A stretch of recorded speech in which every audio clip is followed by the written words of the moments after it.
The Big Joe story, I was just moved and honestly, like, emotionally hijacked. You had me hooked right And away. Big Joe is this huge, piece of equipment that would help get product TVs, big TVs, and so forth off the upper shelf in the departments.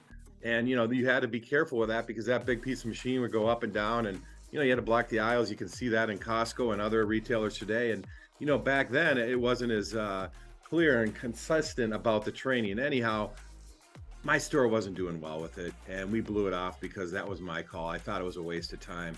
And he paused and he looked at me, this operations leader, had been with the company for many years, and he said, "Well, do you remember the story about what happened at our Texas store?" And I said, "No, I don't think I heard that one." And he explained to me how a nice young couple came in, wanted to buy a big TV, and they're there with their toddler, and their toddler started to crawl around the aisle. And before you knew it, within split seconds, went around the corner and was in another aisle adjacent to them. And somebody was operating the Big Joe and at the same time bringing, a pile of TVs down on that platform.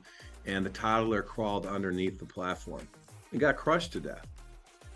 And he looked at me and said, "How do you think the store manager felt about that incident on their watch?" And I said, I can only imagine how I'd feel. Even being younger at the time, I knew with siblings and knew their kids at the same age and what impact that'd have on our family.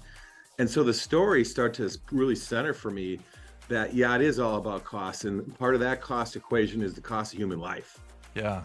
And it really hit me the way he laid that out because he got teary eyed, he got emotional about it because this had happened, several years earlier. And it really kind of illustrated for me the burden of leadership that when these things happen on your watch as a leader, man, they have an impact on you and you live with them for a long time.